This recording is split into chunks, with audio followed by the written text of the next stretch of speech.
when I explain to newcomers, especially our international members, the structure of this gathering, we begin with the three refuges. The three refuges is the classic Buddhist formula for becoming a disciple of the Buddha. In the Buddha's time, if someone chose to accept the Buddha as his or her formal teacher and become a Buddhist, in a very simple ceremony, they recited the three sentences of this formula in front of the gathered community. And through that, they were acknowledged as a member of the community and a disciple of the Buddha. In Korea, the three refuges is typically recited before every major ceremony.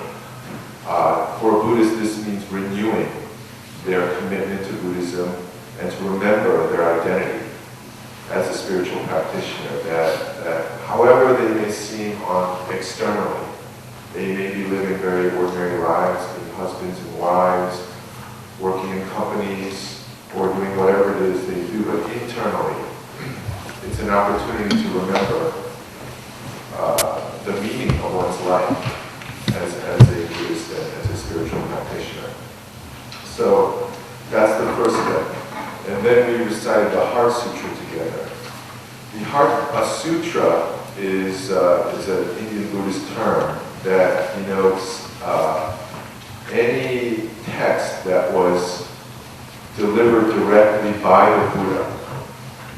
Now, there are certain exceptions to this, and one of the exceptions is the Heart Sutra, where the Buddha actually, as you read in the text, the Buddha doesn't actually appear in the scripture. But it's called a sutra because it's given the same importance as if it were delivered directly by the historical Buddha. So even though the Buddha may not have taught the Heart Sutra, it's still considered as if he did. And the Heart Sutra belongs to a body of scripture called the Perfection of Wisdom. And this is probably, the Heart Sutra is probably the most popular and well-known Buddhist text within Buddhism. Within Korean Buddhism, the Heart Sutra is recited traditionally as a prayer to and for the so-called guardian deities. These are, in traditional Buddhist myth, these are heavenly beings who have chosen to follow the Buddha, and they use their vast power and ability to protect and guide the community of practitioners. The reason why a god would choose to follow the Buddha is because within Buddhist teachings, even gods have limited lifetimes. They live huge amounts of time, far more than any human being, thousands and billions of years, and yet they too follow the law of impermanence. And ultimately, when they've lived their allotted amount of time, they return just like us to the cycle of rebirth. And so the Buddha taught the gods as well to try to teach them to renounce the amazing bliss and happiness that comes with being a god, to understand that even their lives will one day come to an end, and to follow and to seek out enlightenment instead, which is within Buddhist terms considered eternal. So many of these deities then swore allegiance to the Buddha and his community. So we recite the Heart Sutra to them, both to ask them for their protection, but also to provide them with the teaching so that they can also practice with us. So the Heart Sutra has a profound significance for Korean Buddhists. Excuse me. And so by reminding yourself of your own religious commitment as a Buddhist to the three refuges, and then invoking the powers that be, we set up the conditions for, in Korean it's called a 법회. Now in English that's usually translated as Dharma assembly. And this is an important concept for us newcomers to grasp. The words for Dharma assembly literally translated is gathering for Dharma, Dharma gathering. And what that points to is the one thing that everyone in this room has in common right now. Most of us probably don't know each other. I'm beginning to recognize some faces, but I also see a lot of newcomers here.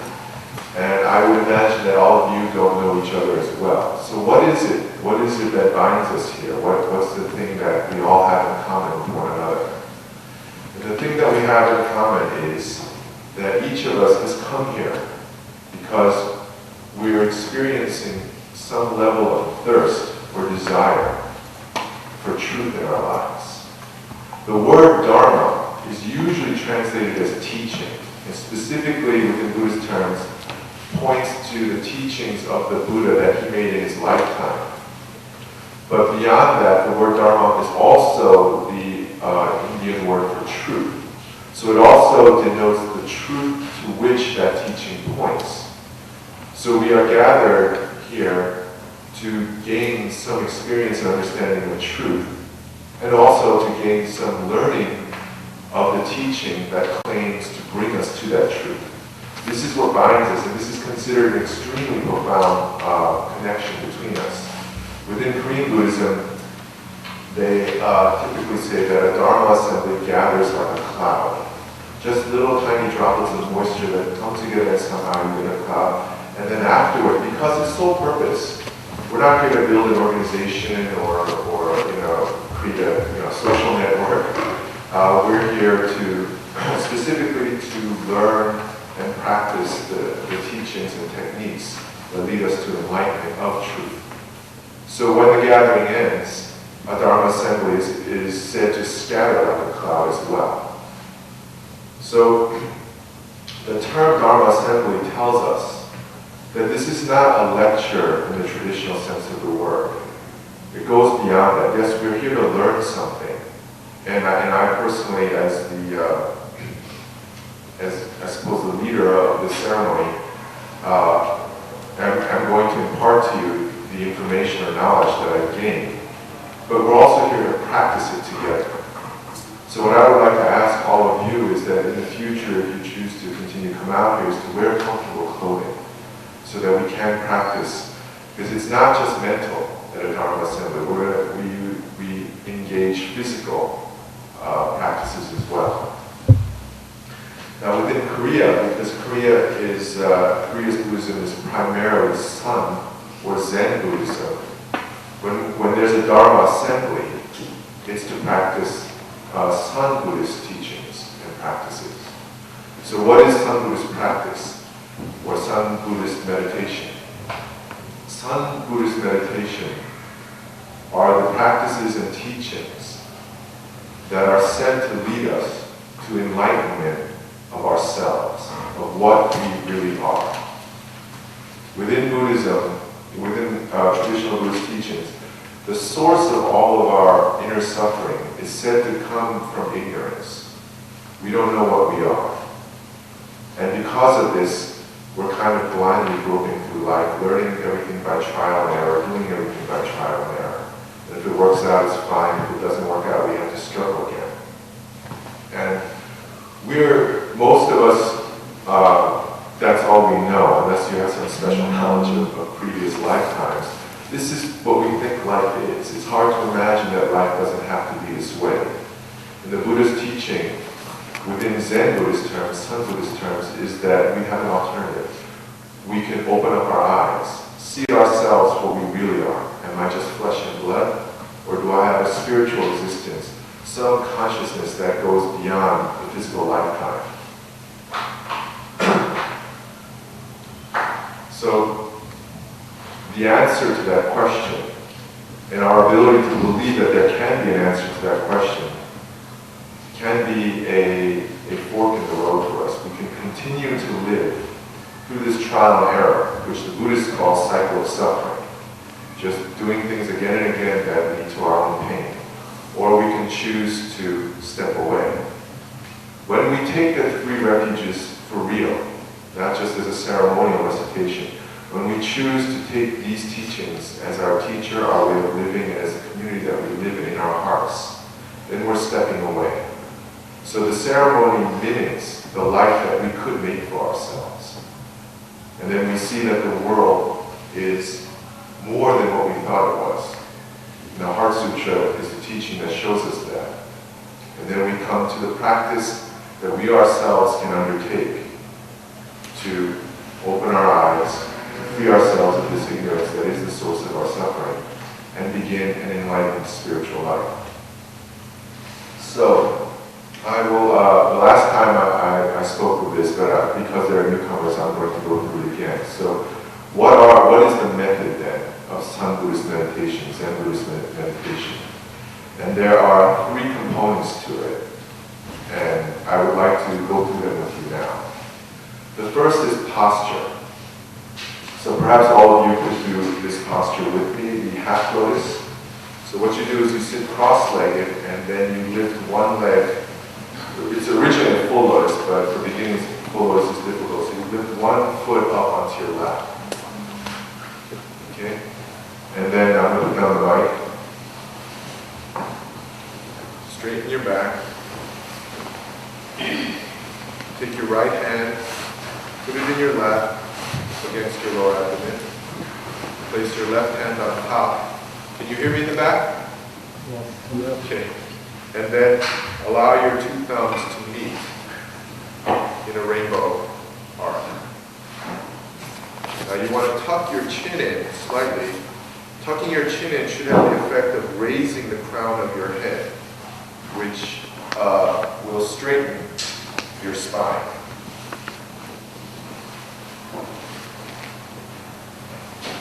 By tucking your chin in, what will happen is you look straight ahead. You do not close your eyes during meditation. So by tucking in your chin, your gaze will naturally fall on the floor roughly 3 meters or 10 feet in front of you. Now with your gaze, you keep your eyes open as in normal waking hours. But what you want to do is not focus on a single point and stare at it. What you want instead is to soften your gaze, to let your eyes be very relaxed and let the area in front of you just show itself to you. Okay. Your nose should be aligned above your navel, and by tucking in your chin, you'll know your head is in the right position if you feel that your ears are directly above your shoulders. The tip of your tongue should rest lightly against your upper palate, the roof of your mouth, just a little bit behind your upper row of teeth. So this is the basic posture of Sun Buddhist meditation. It has the advantage of being quite stable, which allows you to relax, but keeps your spine erect, which allows you to focus your concentration. It's also a position that requires minimal expenditure of energy to maintain, which means for us, we can hold this position for long periods at a time. And professional meditation monks can meditate, easily 8, 10, 12, even more hours per day for long periods without damaging their health or exhausting themselves. So this is a highly efficient, stable, effective position for maintaining long-term concentration. And that's why we do it. Going one step further, this position is actually also said to be a sacred and mysterious position through which we can experience a very highly refined, elevated level of peace and bliss. So this is something that we as practitioners can discover for ourselves in the course of practice. So this is the position, the posture. And the posture enables you to, again, achieve a stable and focused state of awareness or consciousness. The next component is breathing. And today I would really like to emphasize the breathing part. So, before beginning meditation, you do what's called preparation breathing. In preparation breathing, you inhale deeply through your nose and fill your chest to full capacity and hold in that fully inflated position for 3 to 5 seconds. And then you exhale fully. And we'll do that about 3 times. So together we inhale, deeply, completely full, hold, and then softly out through the mouth, exhale. Completely exhale. Then once again, inhale fully through the nose, hold, and then exhale through the mouth. One more time, inhale, hold, and exhale through the mouth. This preparation breathing achieves 3 results. First, it clears out the stale air in your lungs and replaces them with clean air. Second, it has the effect on your nervous system of, it's like pushing a restart button on a computer. It just reinvigorates everything, gets you back online. Third, it interrupts your normal flow of thought and emotion, which we're usually not even aware that we're immersed in, and brings you back to the here and now. So even though the preparation breathing is really quite simple and requires no special training, it has a profound and extremely beneficial effect on us. And if nothing else, I would like to recommend to everyone here that when you find yourself in difficult situations, emotionally or mentally, one thing you can do is very simple, is just take 3 deep breaths in the way that we did it here. Very deeply, exhale very fully, and that will refresh you, and it will bring you to your best to cope with a difficult situation. In meditation too, we use this posture and the pre-preparation breaths to reinvigorate ourselves, to refocus ourselves, and get us ready for the practice of the actual practice of meditation. So next, we do the 3 preparation breaths, and now we enter the breathing for meditation, which in English, typically these days, is called belly breathing. Now what you want to do in belly breathing is, you're going to breathe at the same rate as your normal rate of breathing. But as you breathe, you'll be moving your lower belly or abdomen in conjunction with, in rhythm with your breathing. So what will happen is it should feel like when you breathe in, the air is going into your lower abdomen, and then when you breathe out, you're exhaling from your abdomen. The air is actually not biologically going down there, but it will feel that way. So how is this done? You breathe in as you normally do, and as you breathe in, you push out your lower belly, as if you're filling a balloon inside your gut. So you breathe in, expand your lower belly, don't fully expand it, just to the point where it's comfortable.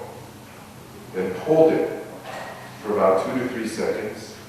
Then as you exhale, through the nose this time, exhaling through the nose, you draw in your lower belly toward the spine, as if you're squeezing air out of there. This form of breathing allows you to use your full lung capacity, and it affects your brain and nervous system to bring it into the mode or pattern that is most beneficial for concentrating on something. So in simpler terms, it makes your mind very calm, very alert, and very focused. And by simply maintaining this breathing pattern, we can maintain that state of mind. So we can try this together. So now typically, traditionally, the ratio of inhalation, pause, and exhalation is 3 seconds to breathe in, 3 seconds hold, 3 to 4 seconds to breathe out. The exhalation should be a little longer.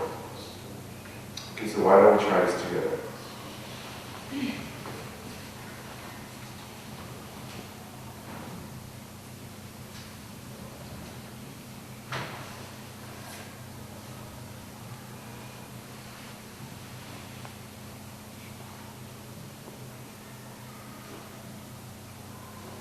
Now here I would like to add one more piece of practical advice that you may find helpful. when you do belly breathing, instead of thinking that you're breathing up and down from your nose down to your lower belly and then back up and out through your nostrils, imagine actually that you're breathing through your buttocks, your butt. So instead of an up and down movement of breath, I know that can sound a little odd to people who are new to the practice, but what happens is this: instead of feeling like the breath is moving up and down against gravity, by just feeling that you're breathing through from the back, you're going to feel that you're breathing forward and backward. So all your awareness stays down here. Now, traditionally, this form of breathing is said to bring qi, the universal energy, down into your energy center that's located below your belly button. In Chinese, this energy center is called dantian. In Korean, it's called ganja. It translates roughly as energy center.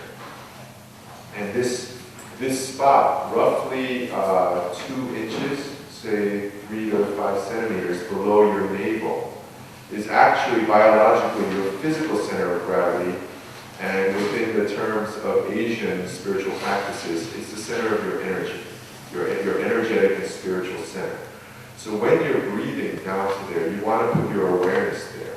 And this back and forth style of breathing is actually more helpful than thinking in terms of going up and down through your nostril. So we can try this. So try it, breathe in, and imagine it going back and forward and backward now.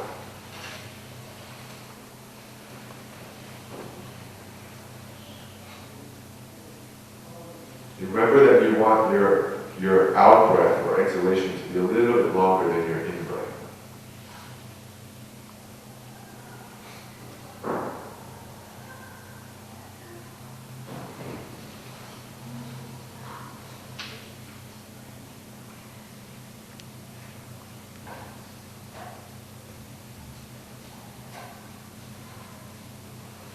Now I'm going to teach you a simple breath counting meditation technique that's very helpful for you to learn this belly breathing practice.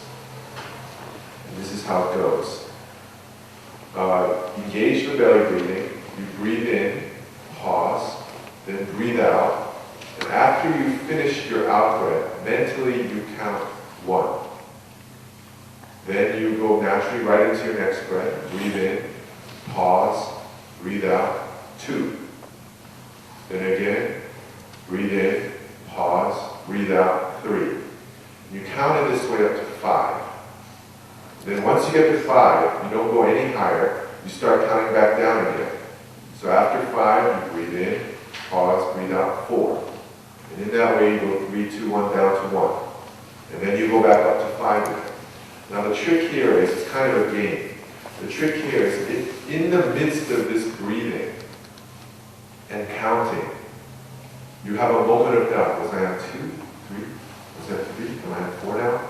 You go automatically back down to 1 again.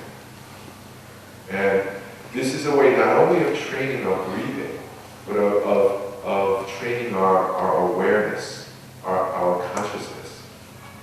So the clearer we get, the more this breathing settles us both mentally and physically, the clearer our consciousness becomes. The clearer our consciousness becomes, the less distracting thoughts we have. The less distracting thoughts we have, the less we tend to forget where we were counting. And this naturally sharpens and clarifies our mental state of mind. So it's not just a physical training, we're using a physical training, but it actually trains our minds. So we go 1 to 5, and then back down to 1. And when you can do this naturally, without any problems, when you've trained yourself to that extent, then you go to 10. And you count up to 10 and down to 1, and you practice that for a while. And then when you can go to 1 to 10 and back down to 1 again at will, you go to 20. And so on. 30, 40, 50, all the way to 100. Now, according to the tradition, if you can count all the way up to 100 and back down to 1 again at will, it is said that your level of mental clarity, stability, focus, and will are so powerful that anything you set your you have trained your mind to a very, very high level of refinement and capability. So this breath counting meditation alone is worth trying. So what I would like for us to do now is just try this breath. We'll just try to go 1 to 5 and then 5 back down to 1. And what I'll do is, now this is called a chukpi. And this is an instrument that is traditionally used in Korean Buddhism to signify the beginning and end of a sitting meditation session. So when we enter a meditating session, it's struck 3 times, and then at the end it's struck another 3 times. So when I strike it 3 times, we begin this breath counting. Try to go up to 5, come back down to 1, and then when I hit it 3 times again, that will be the end of it. Okay, so why don't we try this? Again, the formula is breathe in, and as you breathe in, extend your stomach, pause, and then as you breathe out, pull in your stomach, and then count at the end of the exhalation 1, and then so forth, going to repeating that pattern. Okay then, breath counting meditation.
Okay, so how many were able to go 1 to 5 and 5 back down to 1 stream? Well, sunnims, I know, can do that. Very good. It's actually what this practice does. If nothing else, it teaches you how many random thoughts you can have in a very small period of time.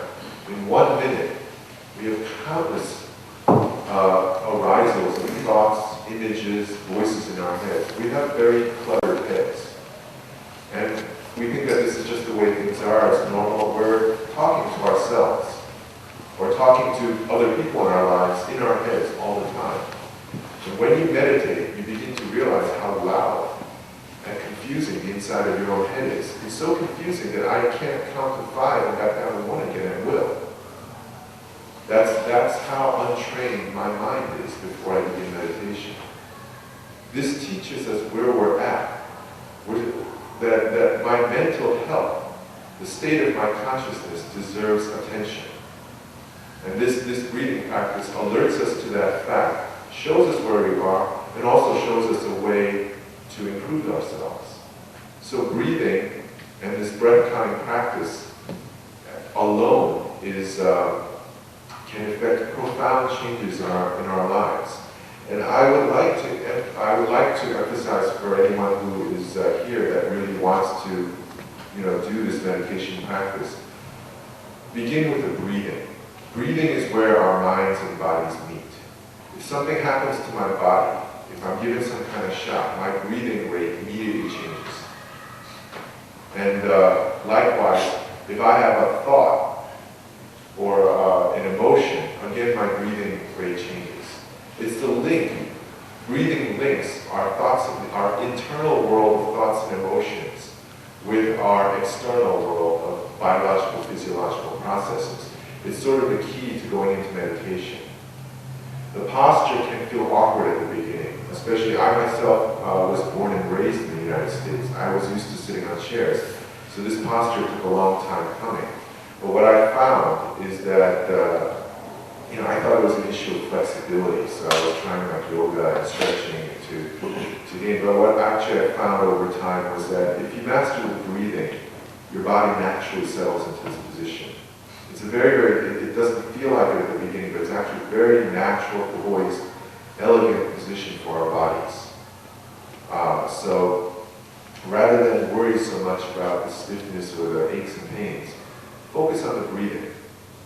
And as you focus on your breathing, that alone brings you closer to your own mind. This breath counting meditation traditionally was taught both in China and in Korea to beginning monks. Before they were taught any of the koans or padus, which I'll get to in a moment, before they were taught actually what to think about, they had to get their minds and bodies trained enough so that they could actually begin meditation. So it's a preliminary training exercise that's been used for a long time, and I would very much recommend it to all of you as your inroad into meditation. So that's posture and breathing. The third component is thought. So what are we supposed to think about while we're doing this posture and breathing? And within Korean Buddhism, the term that's used is padu, or kongan. And padu literally just means word or phrase. Okay, and in actuality, it's just a question. It's a question that you're going to ask yourself. And the question is, what is this? What is this here means, what is this within me that directs my body? When I feel some kind of shock or impact or some texture against my body, what is it that experiences that sensation? When I have a thought, when I'm thinking something, what's generating that thinking? Where's that thinking coming from? When I experience emotions, joy, sadness, loneliness, anger, fear, anxiety, amusement, what is it that's feeling those things? This addresses the question of enlightenment that began this talk. I don't know fundamentally what I am. That's the ignorance. And this question addresses that ignorance. Am I just flesh and blood? That's what scientists these days seem to be telling us. Or are the religious traditions correct? Is there some soul or consciousness, awareness within me that keeps going? Fundamentally, I don't know what I am. And this ignorance causes me to live in the way that I do. Trial and error, always guessing what to do next, always worried about what will happen next, always regretting the past or missing the past. Simply not knowing who or what I am makes life a very difficult thing, a very difficult and confusing and sometimes frightening thing. So this Korean Sun Buddhist meditation practice directly addresses the source of our suffering and confusion. So as a method, as a technique, what you do is you're going to think in tandem with, in rhythm with your own breathing. So you inhale, pause, and as you exhale, you mentally intone, what is this? Okay. Now for the Korean members here, for native Korean speakers, I would suggest that you do it in the original Korean, which is 이, 워, 고, 경상도다요. But whatever language is natural to you, whatever language feels most real to you. I actually don't know any other languages besides English and Korean. But if there are international members who have, who speak a different language, I encourage you to try it in your own language. But try to get it to 3 syllables and extend the last syllable. Now, when you do this, when you say, "What is this?" you want to feel as a sensation that the thought is arising from your dantian, your energy center, that it's coming up out of there. Okay? So your thinking, your mental intonation of this question should merge with your breathing pattern in belly breathing. And what this happens is that then the thought becomes very physical to us. And at the same time, what you've done by uniting the thought and the breathing is that anytime you start breathing that way, you immediately start thinking of Imoku. You've created a mental and physical association. Anytime you think, "What is this?" immediately your body switches modes. So over time, if you train yourself simply by saying, "What is this?" immediately your body just starts to breathe that way, and immediately you begin entering that very optimal state of mental clarity and stability. So this is a very clever and ingenious way of giving us a handle on our mental and physical lives. Now, in asking "What is this?" it's not a recitation. You're not going, "What is this? What is this? What is this?" You're not embedding a phrase into your mind. The phrase itself is intended as a trigger to create what Korean Buddhists call the state of doubt. Now, the state of doubt is the state of questioning, of wanting to know what the answer is. Okay, so it's not, when we say doubt, it's not skepticism. Is there enlightenment? Is there a real me? What am I really? It's not like that. You're not agonizing. And you're not philosophically posing a question. What you're doing is you're creating, or in another way, you're unearthing the natural state of doubt that we all feel, that we have to feel because we don't know what we are. So, now, in the tradition, the way that feeling of doubt is described is, it's as if you lost your keys. Now, you're the one who put your keys somewhere. It could be in your desk drawer, it could be in the kitchen cabinet, it could be in your purse or wallet, or it could be in the car seat, or maybe I left it at the office. So, I know that I know where the keys are, but I can't remember.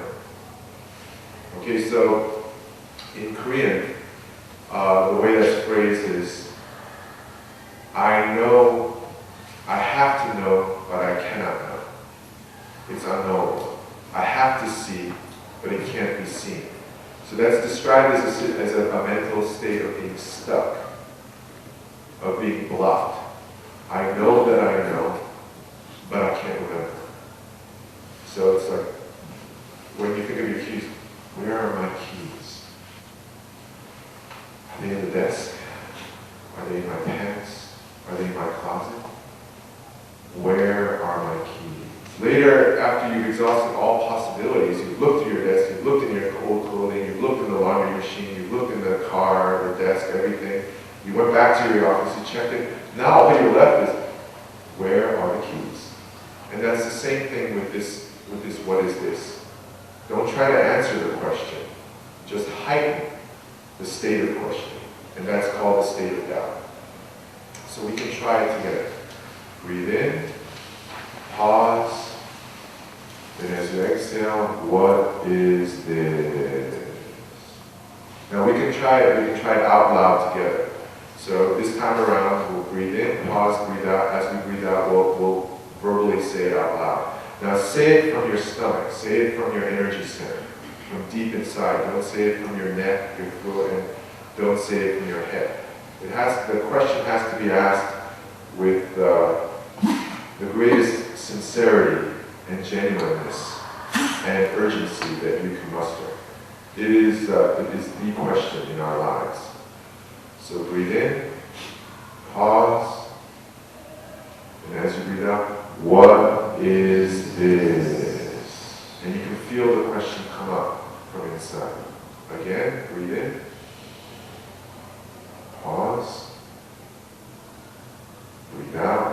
What is this?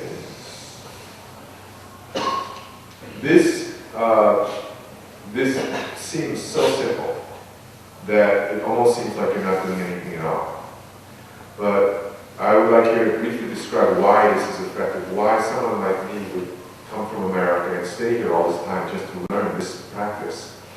Now, as simple as it is, it's actually a radically different approach to addressing your own mental chatter, your own thinking, your own emotions, and the thing that's doing the thinking and emotions. Now, typically, I think most modern people are very concerned with the content of their thoughts and feelings. So why did that person say that to me? What should I do about this? And you're worrying a lot, you're thinking a lot, you're devoting a lot to the actual content of your thought, as if your thought and your emotions are somehow objectively real. It's all happening within. Nobody can see them. In fact, I myself can't see them, and yet it's so real that we're just caught up in it all. Some schools of Buddhist meditation and practice urge you to take a step back, and rather than be so concerned with content, whether it's happy or sad or neutral, just observe the passage of thought itself. And that's one form of meditation. So you see the thoughts coming in, you see them hanging out for a while, and then they start to fall apart, and then another stream of thinking begins again. And you begin, this is just an endless cycle of one thought arising, abiding, disintegrating, disappearing, and then another thought comes up. And as you see that, you begin to see, my thoughts and emotions are not to be taken so seriously. And this gives us a profound insight into the impermanence of all things.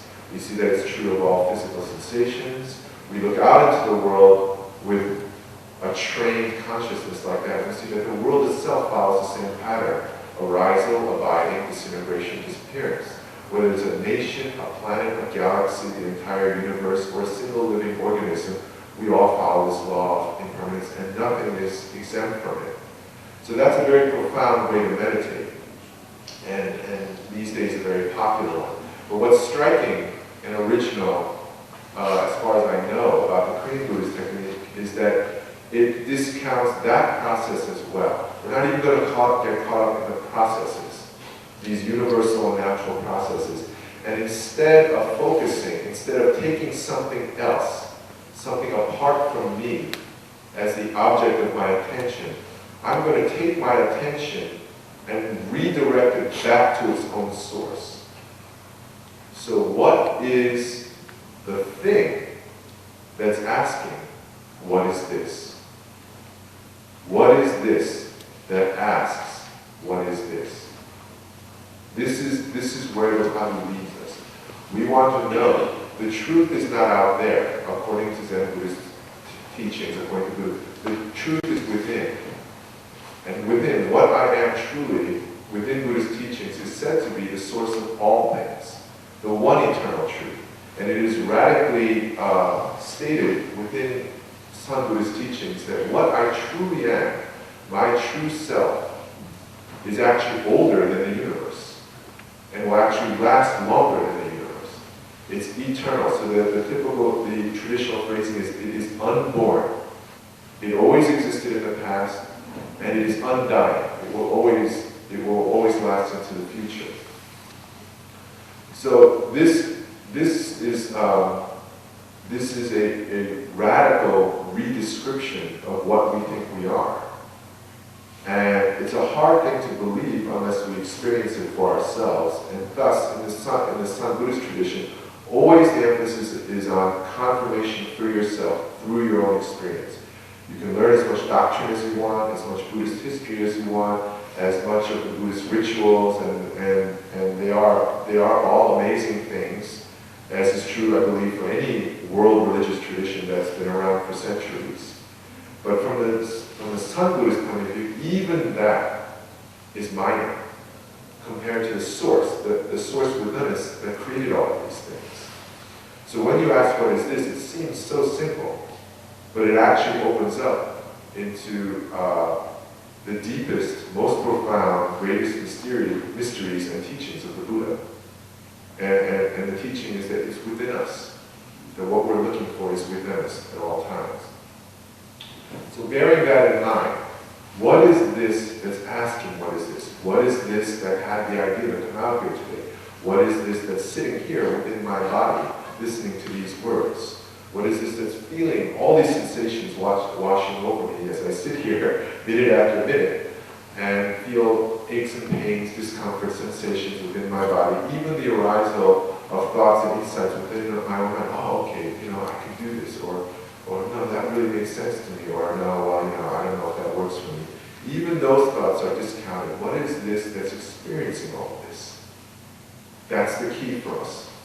So, once again, breathe in, pause, and then as we exhale, what is this? This right now, this that says this. So in Korean they usually eat. 지금 이라고 하는 놈이 무엇인고? Sorry about the Korean.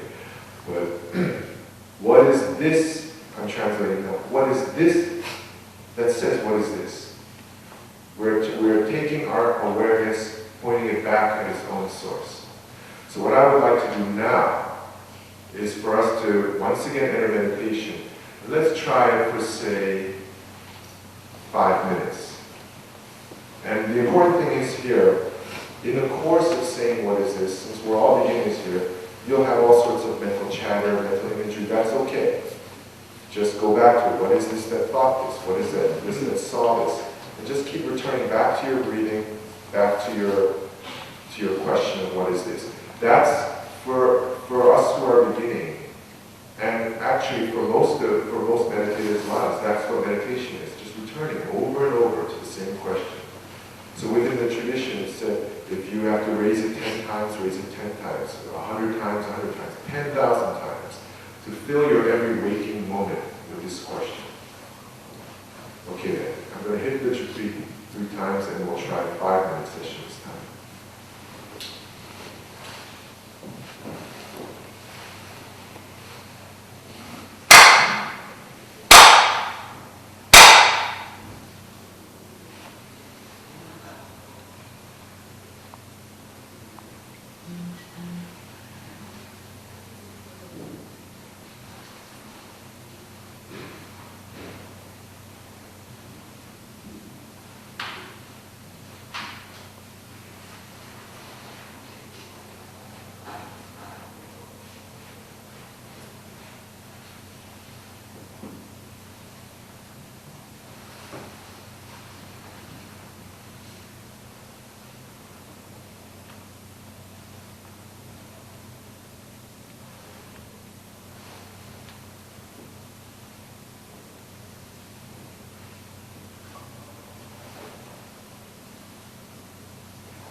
Thank you. You all look like meditators. I'm very impressed by your stillness and posture and practice. Now, at the first time I came here, I was asked, well, can I do this? Can I practice meditation and with the goal of enlightenment, even if I don't become a sunim? And at the time, within the tradition, it's very unambiguously stated that anyone can do this practice and get enlightened. So today, in closing, I would like to explain a little bit how this is done. Now we can't, most of us can't sit like this throughout the day.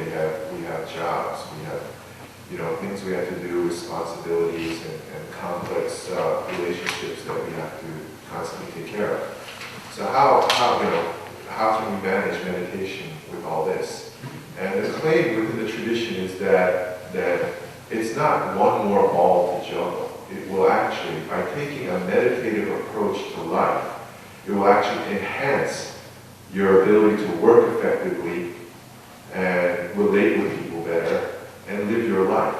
It's an aid to living, not one more life responsibility or one more life tasks. So specifically, then how would we do that? So what we're doing is now we're trying to train ourselves on a moment-by-moment level. And this is where actually real meditation practice takes place. Sitting meditation is a mode of meditation. It's one way to meditate. It's not the only way. The goal of Sun Buddhist meditation is to make our life itself, our daily living, not just our daily living, our minute-by-minute living, our breath-by-breath living, a meditative practice. So how do we do that? And literally what we do is wherever we are, whatever we're doing, be conscious of your posture, of your physical orientation in space. Even if you can't be sitting in this posture, still, when you're in a situation, as long as we can remember, and we can't remember all the time at the beginning, try to be aware of the alignment of your spine. Am I balanced? Am I stable? Am I relaxed? Start on a physical level, and then bring your awareness to your breathing. Even when you're at work, for example, sitting in front of a computer, take a moment to just sit back, do the 3 preparation breaths, and get your breathing again. And do the belly breathing to refresh yourself. And then you can re-engage your work.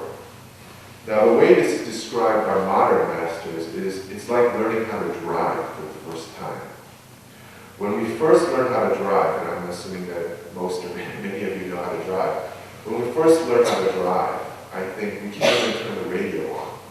And we can't speak to the person sitting next to us because there's so much to take care of. There's a steering wheel, there's a bunch of mirrors, there's a signal indicator, there's an accelerator, there's a brake, and then there's all these cars whizzing around us. So at the beginning, driving is an incredibly complex activity. But over time, by practice, we do it unconsciously. So we turn the radio on, we can kind of argue it with someone sitting next to us, and we're on autopilot. And we drive as if the car is a natural extension of our bodies. Just like learning that complex skill, this is what we're doing. We're learning a complex skill. We're adding one more thing. So while I'm doing my daily activity, be aware of posture. Be aware of breathing. Try to think to myself, what is this? As I go through my daily life, that thinking, that breathing will actually help us keep balanced, stay on an even keel, and keep us fresh and renewed for every situation that we encounter. It's not something that we do in life. It's a way of living, and it's claimed by Buddhist teachers that this is actually the optimal way of living for a human being, regardless of whether you have a religion or not, regardless of whether you want to make enlightenment your specific life goal or not. Now, in closing, I'm going to share something with you that I found kind of astonishing the first time I heard it, and it's this. I was asked, I was taught that in growing up, from childhood to adulthood, we learn an extraordinary number of things, language, math, and all the things we learn in school, and then, in college or whatever we do after high school, and then as a job, we get, especially in this day and age with the internet and cell phones and all these resources that we have, we learn an extraordinary amount, and we can learn a lot of different things in school, in organizations, in companies, hospitals, research facilities. We can learn about the stars, we can learn about economics, politics, chemistry. It's amazing, more so than ever, how much we can learn. But amazingly, there's one thing, one critical thing that we need to know how to live that's not taught in any of these things. Not in any school, at least that I know, not in any company, not even in hospitals. It's not taught. And when I share this with you, you're going to laugh at the simplicity of it. We're not taught. What we are not taught specifically and systematically, we are not taught. What do I do when I get upset? Is there a specific procedure that I can take, that I can exploit or use or exercise anywhere and at any time? We're not taught exactly what I should do when I'm angry, when I'm sad, when I'm fearful, when I'm anxious, when I'm lonely, when I'm depressed. And the answer is right here, what we've been doing. What specifically should I do when I'm upset, when my heart aches? When I'm feeling very unstable and very unhappy and very weak. What should I do? And the answer, we've already done it together. Go to your posture. Straighten your back. Don't wrestle with mental and emotional content. It's said in the Buddhist tradition that when you're angry or upset or in the throes of some strong emotion, it's like a bomb that's already gone off. You can't diffuse it. It's already exploding. Your blood pressure is already on the rise. Your digestion is already getting messed up. Your heart's beating hard. You've got all these hormones spreading throughout your body. It is a terrible situation in which to try to think straight. So, straighten your back. Relax. Take the tension out of your shoulders, out of your hips. Be balanced. Engage your breathing. By engaging your breathing, you're directly addressing all this physiological chaos that's going on inside of your body. You're bringing yourself down. You're bringing your respiratory system down. You're bringing your nervous system down. And according to the traditional view, the traditional explanations in Asia, you're regulating the flow of energy through your body and regaining mental and emotional balance. Then engage your thinking and say, what is this that's feeling this? What is this that's thinking this? And don't let yourself drown in this endless thought and emotion. Use the question, what is this, automatically disengages you from thoughts and emotions. It's an automatic life skill that's given to you when you do this. So this practice actually, before we even get enlightened, teaches us how to deal with inner suffering, which is what the Buddha originally came out to do. So I'll finish my talk here, that this is the practical value of Buddhist practice, both seated meditation and a meditative way of living. So thank you for listening, and I'll conclude in the traditional Buddhist way. May you all become Buddha. Sambhalashisho. Now, as I understand it, we have a new, protocol today. So to go directly into questions and answers. So if any of you have questions you'd like to ask, please feel free to ask now, and I'll give you my best reply. Yes, if you don't mind.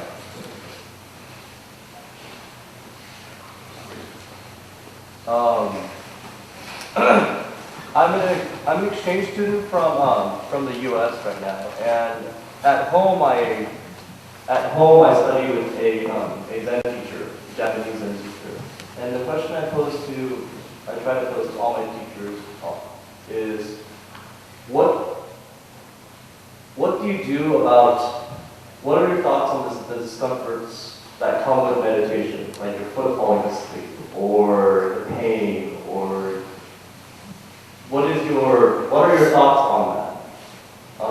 Like specifically, if my foot falls asleep, do I leave it there and learn from it? Do I move and adjust? And does the discomfort of meditation, what does that teach us? Okay, before I address that question, I said this the last time I was here, but I'll say for clarification's sake, I'm not a master. I'm still a student. I convey to you the teachings that I've learned, but I'm in the middle of practicing and studying them myself. So my answer will be far from authoritative, but I'm going to give you an answer. So, first on the, let's say on the philosophical level. Oh, by the way, all of you, please feel free to stretch out your legs, and I realize this is, I mean, don't worry about it. Yeah, trust me, I've been through it. So, what do I do about pain and discomfort? First of all, what is the attitude that I should take to it? And what we have to remember about pain, physical pain, is it's just a signal. Like a light blinking on a dashboard, your gas is low. One door is not completely shut, the trunk is open. Your left turn light signal is on. It's sending you information about what's going on in your body. In and of itself, it's not positive or negative. It's something that we need. It's a protective system within us. So the first thing is that what's causing suffering, the physical sensation of pain or discomfort is in and of itself, strictly speaking, I would not say it's suffering. It's just an event that's happening. And then what happens, my response to that event, that's suffering. I start to worry, am I cutting off the blood circulation to my foot? Am I going to get gangrene? Am I doing some kind of damage to myself? Is this working? All these mental responses and the emotional responses that come with them, that's stuff that I'm creating. Okay? So typically within the tradition, what's taught to, and I would say that this goes in probably almost all Buddhist schools of meditation, not just Zen or San, is that you're taught initially to observe the pain. Now, we are, as unenlightened beings, we are psychologically trained to withdraw or reject from what is unpleasant and to seek and cling to what is pleasant. So, you have a bite of chocolate ice cream, you want another one. And if you like ice cream, I'm sure you'll understand how that feels. But it can become swiftly addictive. And so even for something that's pleasant, we can develop an unhealthy relationship to it. With pain, especially pain within our bodies, typically, unless you've been specifically trained, your instinct is to tighten up your body and try to pull away from it. Now you can't because it's actually physically a part of it. So what will happen is you'll start to tense your muscles and try to kind of circle it with a wall of rigidity, hoping to isolate it away from the rest of me. Now what that of course does is it just causes more pain. It actually makes the situation a lot worse. So the initial advice is to relax. And don't flee from it.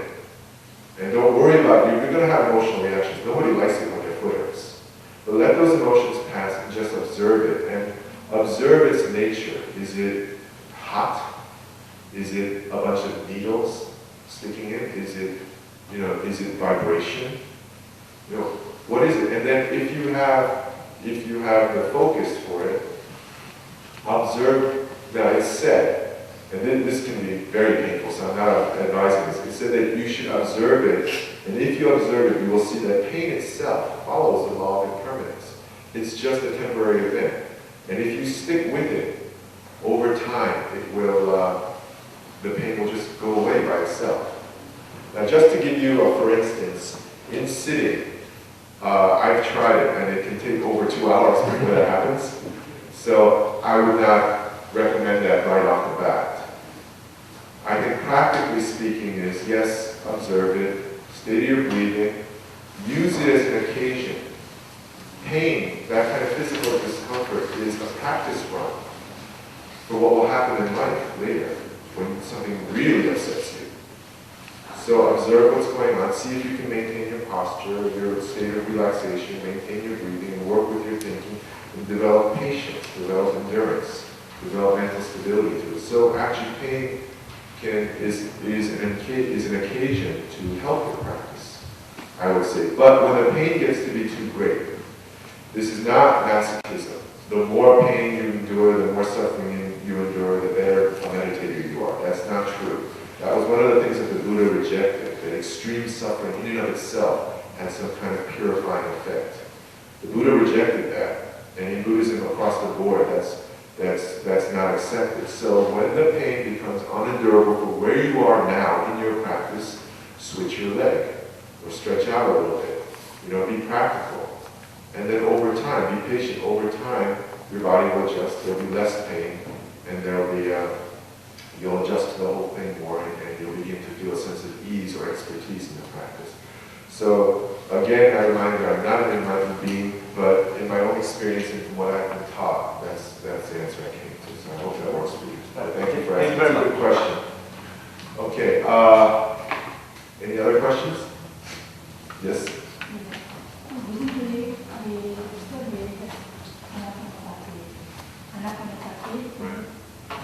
In Korean, Yong, and that Buddha stressed breathing is important. And he said, breathing and out, be aware, breathing in and out. And you said today, breathing, hold and breathe out, and thinking in my mind.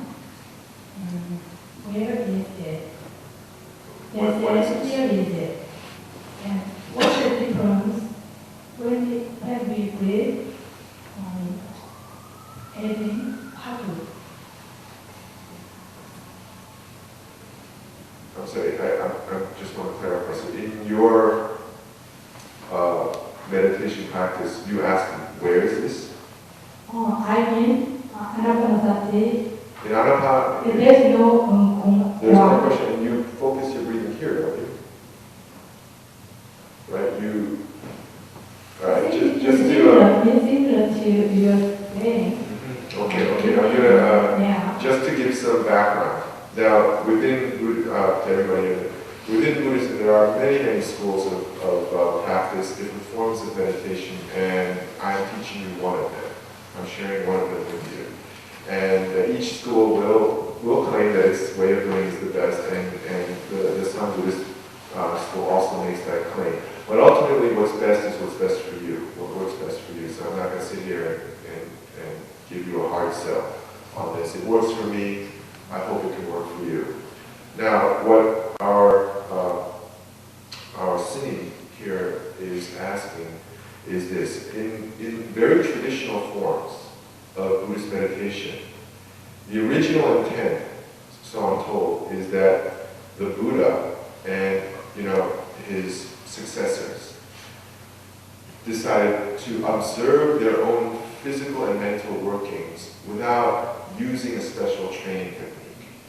For example, using a special form of breathing to gather energy and instead to see, here as I am now, breathing like a normal person, sitting like a normal person, nothing fancy with the full lotus, nothing exotic, just sitting here, I'm just this normal person sitting here, what's happening?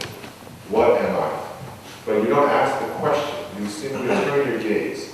Now this was a form of progressive training, because you begin with very wild, undisciplined thinking. So the first thing traditionally they say is they have you focus your attention on your breathing going in and out of your nostrils. And once you get to a point where you can direct your attention where you want to, where your attention becomes the tool of your intention, then with gradually increasing levels of perceptive ability, you begin to observe finer and finer events and occurrences within your body, momentary sensations, things like that. And then if you really become an expert, you can actually begin to observe quantum events. And so, flickering in and out of existence, the claim is made that you can observe individual thoughts arising, abiding, disappearing, and disintegrating. So this is a very classical Buddhist meditation tradition. And I believe what our sunim is asking me is, well, what is the difference between that and then the Sun Buddhist meditation that I've taught, that I've shared with you, and to comment on that. So, I don't know because I'm not enlightened, but I would argue that because both the Sun Buddhist school and I was told it's called Vipassana, but that this school are both authentic. Nobody will say that's somehow false or unorthodox or heretical lines. So I would say that the similarity that they share is that I would say they point to the same goal of becoming Buddha and then leading others to enlightenment. I would say that the techniques are different. And because the techniques are different, the advantages and disadvantages that you gain in your practical application of them will be different. So, I think, and this is very much my own personal opinion, the advantage of what I believe is the Vipassana school, and I have learned a little bit of it before coming to Sun Buddhist meditation, it's very reasonable, and it's very well explained, and it's very well charted. There's a progression, and it's mapped out, and you're very aware where you are on that, and it appeals to one's common sense and just one's judgment. Whereas the initial difficulty for many people, I think, in Sun Buddhist meditation is you're just given this question, and then you're just supposed to just do this, and you're not given such a clear map. The reason why in Sun Buddhist meditation that you're not given a clear map is because each one's journey will be different. Because we are all different. The way we have lived, both in our present lives and in our past lives, we have individual karma, to use the traditional language, and so our experiences will be different. And so the stress is made within the Sun Buddhist tradition to work with a teacher, an enlightened teacher, because they will address your individual needs and issues that arise in practice. So I would say the difference between those two are a questioning the kind of personality that you might have, or what your personal preferences are. So that's my common sense answer. The one thing that I'll add, the one thing that I find truly appealing about the Sun Buddhist meditation method is that it is applicable everywhere. You just need a little bit of training, and you can do it on a train. One of the traditional phrases within Sun Buddhist tradition that dates back to China is that if you're a really good meditator, if you really want to meditate, go to the marketplace. Meditate in the marketplace. In that chaos of people hawking items, people looking for a bargain, if you can meditate there, you can meditate anywhere. The training is from a Sun Buddhist point of view that, yes, you begin in a highly constructed, set environment, but the goal is to be able to practice in nature, in life as it happens. And the true master is the one who engages life at all moments, wherever, whether it's the marketplace or on top of a mountain or a prison or a church or a schoolyard or in the middle of a traffic jam in downtown Seoul. That's where you practice. It's highly portable. And so the sitting trains you. But what you really want to be able to do is to bring this into your day-to-day living, into your moment-by-moment living. So that is my pitch. I would imagine, I can't speak anymore to the Vipassana tradition because I'm not well schooled in it. But that's what I would say is the distinction. And the use of breath and posture in Sun Buddhist meditation, the core of Sun Buddhist meditation is the actual thinking, the question that you ask yourself. The posture and breathing are simply used to bring you to your optimal mental and physical state to ask that question and stay focused on it. So that's my answer.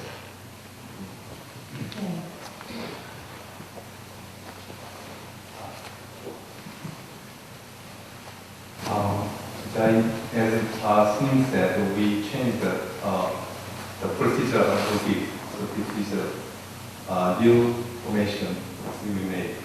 You can have another chance see while we are have tea and chatting time. So let's finish the first part right here with the appropriate pause. Then we are going to move on to the session. So could you give me a bit of applause?